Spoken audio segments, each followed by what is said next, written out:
Butter fruit ഉണ്ടായിട്ട് മൂത്ത് നിൽക്കാൻ തുടങ്ങിയിട്ട് കുറച്ച് ദിവസമായി. ഒറ്റയ്ക്ക് ഒരാളെ കൊണ്ട് പറിക്കാൻ പറ്റൂല.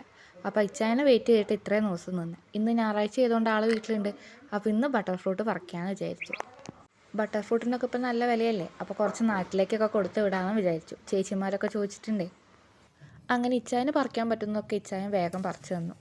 അത്യാവശ്യം മൂത്ത നോക്കിയിട്ടാട്ടോ എല്ലാം പറിച്ചത്. ഇനിയും പറിക്കാൻ കുറേ ബാക്കിയുണ്ട്. ഇനി ഇതെല്ലാം നമുക്ക് പാക്ക് ചെയ്യണം. KSRTC വഴിയാണ് നമ്മൾ കൊറിയർ അയക്കുന്നത്. KSRTCക്ക് ഇപ്പോൾ കൊറിയർ സർവീസ് ഉണ്ടല്ലോ. അപ്പോൾ അതുവഴി അയക്കാമെന്നാണ് വിചാരിക്കുന്നത്. അപ്പോൾ എല്ലാം പാക്കാക്കി റെഡിയാക്കി വെച്ചിട്ടുണ്ട്. ഇന്ന് തന്നെ കൊറിയർ അയക്കണം. അപ്പോൾ നമുക്ക് വേഗം ഇനിയിപ്പോൾ KSRTC സ്റ്റാൻഡിൽ എത്തണം. പെട്ടി പാക്കാക്കി ഡ്രസ്സൊക്കെ മാറ്റി വന്നപ്പോഴേക്കും വൈകുന്നേരമായി. ഇപ്പം നമ്മൾ കൊണ്ടുപോയി കൊറിയർ കൊടുത്തിട്ടുണ്ടെങ്കിൽ അവർ രാത്രിത്തെ ബസ്സിന് കയറ്റി വിടും.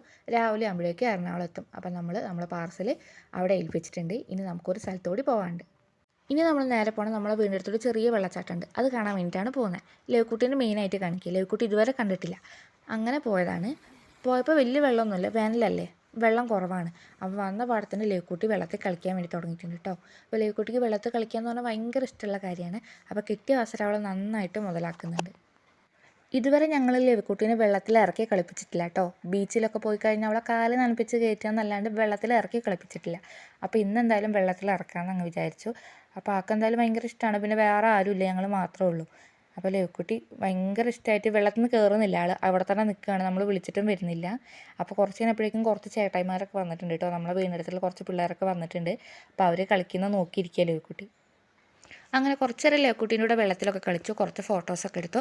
അധികം നേരം നിന്നില്ല. രാത്രി ഒന്നിന് മുന്നേ തിരിച്ചു കയറി. അപ്പോൾ ഇന്നത്തെ വീഡിയോ ഇത്രയേ ഉള്ളൂ. ഇഷ്ടമാവുകയാണെങ്കിൽ ലൈക്ക് ചെയ്യുക. അതിൻ്റെ കൂടെ സബ്സ്ക്രൈബ് ചെയ്യാനും മറക്കല്ല.